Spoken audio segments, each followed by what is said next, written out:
Have you seen some of the stuff you'd heard about Christian Moss's summer kind of translate these training camps so far? Yeah, I think so. I think he's really starting to hit his stride. I think, in the summertime, they're just running plays and kind of doing their thing, and so you could play a lot more free. Now when we get into practice, I think what you saw the first couple of days was him just getting used to the offense and the calls and like all of our more difficult calls. You know what I'm saying? So then now that he's gotten all that down, now you start to see him really blossom and see the plays that we were all talking about earlier. I know they're playing together a lot, but Moss and Lawson seem to be waging a real battle. Yeah. So they're all battling. So all those guys are battling every single day. We have conversations, each day of like we got to find the best three to go out on that field. And so we're still working through to see who that is. But like yesterday, one of them hit a 70-yarder, and then the 2 plays later, the other guy hits a 65-yarder. Oh yeah, they're hooping. They know what's at stake. They know how good this offense can be. And I think when you have multiple guys that can do it, like our offense will be elite if all those guys can keep stepping up like that. Is there anything that's really impressed you about Christian that maybe you guys didn't get to see in the spring in these first couple practices? Yeah, I would say his physicality.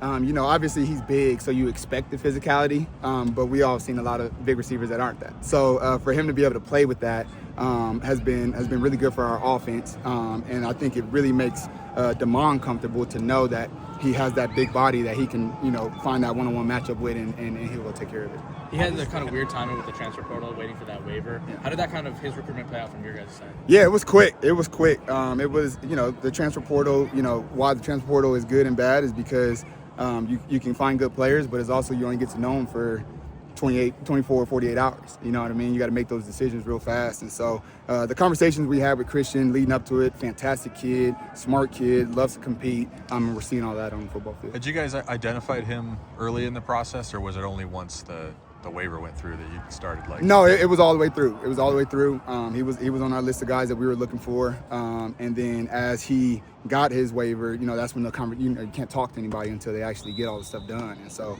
we knew that it was something he was interested in, but we had to wait for that paperwork. It seems like Rashid has just continued the momentum he started getting in the spring. Just what have you seen from what he's continued to do from last spring to now? Yeah, it's the consistency of Rashid. He's gonna show up every single day, the same guy, right? There's not gonna be a day in practice where they're all tired, they're all beat up, but he's always gonna come out on the field and give it his best effort. He is the ultimate competitor, and I think that's what's kept him always in the mix. You know what I mean? Is that now what he's done is blended that consistency and that urgency with making plays. He's making a ton of plays. You guys saw it out there today, and so now he's got all the off the field things right. He's got gained weight, he's done all that stuff right, and then he's playing the plays on the field, so that's been fun. Chris has played at all 3 wide receiver positions this fall. For a young guy, like, what does he have to do to learn all those different parts of the playbook? Yeah, he studies a lot. He meets with coaches a lot.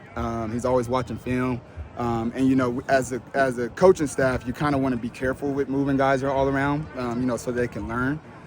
But he's done a great job of being able to learn all of them. And Chris has the unique ability to where he can be an X receiver that's a one-on-one matchup guy. He could be the Z that's the great guy in space, and he's also quick enough and smart enough to play in the slot. So he really checks all 3 boxes, and that's kind of why we've been rolling that way. How do you feel about the wide receiver depth going into this year compared to last year? Because you look at maybe your top 4, it could be Chris, Rashid, Dezmen, and Moss, but you also have Justin and Trez out there. Yeah. He plays, and Jordan working his way back as well. Right, yeah, Justice out there, Trez out there doing his thing, and then Jordan is making his way back and made a bunch of plays today.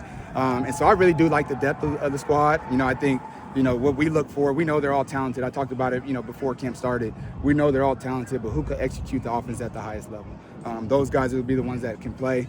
And so, every single day we're meeting with the guys to make sure they feel comfortable with everything. When you're trying to decide how many guys are actually going to get in and rotate, is it just who shows up, or is it you want a rotation of pretty much 5? Yeah, you always want a rotation, but you also want to have a solid core that has great timing with the quarterback. You know what I mean? In practice, leading into the season, when we're in the season in practice, there's limited reps. And so you want to make sure that the right guys are getting the right reps with the quarterback. And then you don't want to necessarily have a guy in the game who hasn't taken a rep all week. So that's some of the stuff that you work through. But you definitely want to have depth. You definitely would love to rotate. But just making sure finding that right blend of having that consistency with the quarterback and also being able to keep guys fresh. No Dez today. You guys expecting him back soon? Yeah, he'll be back. Yeah, he's all good. Chris Lawson just continues to impress from what I'm seeing. It's almost like a light has come on with him. Is that fair? Yeah, I would think, the big thing with Chris, and, you'll hear me say it over and over and over again, the biggest thing with Chris is we know he's talented. And when he can go out there and play fast and know what he's supposed to do, that's when you see the best Chris. And I think Chris has really accepted the challenge of knowing what to do, where to line up, how to, how plays adjust on the fly. Where I think last year that's where he was lacking a little bit. So he's taken, he's invested a lot into this. And now you just see him being the Chris, the athlete that we all know.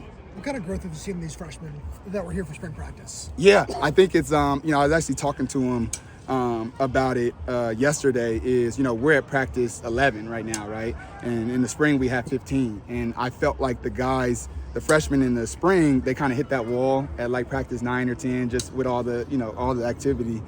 So my big conversation with them is like, now is where I really get to see who you are, right? Because now we're in that practice 11, 12, we're getting in the thick of it, right? Can you stay mentally tough enough? Can you keep your body healthy? Can you continue to learn? We've got almost 10 installs in, right? And so can you continue to learn our offense? And that's when I really get a good idea. So that kind of starts now. With no Dez and Oakley, who's for today, but even with them here, who's the guys that are the leaders? Yeah, in the group, I would say Rashid for sure. I would say Rashid's doing that. I think Christian's getting more comfortable doing that. Chris is a firecracker, so he's always going to be on 10 and ready to go, and getting the guys juiced up. So I think it's a collective effort, but I would say if you had to pinpoint one guy, Rashid for sure.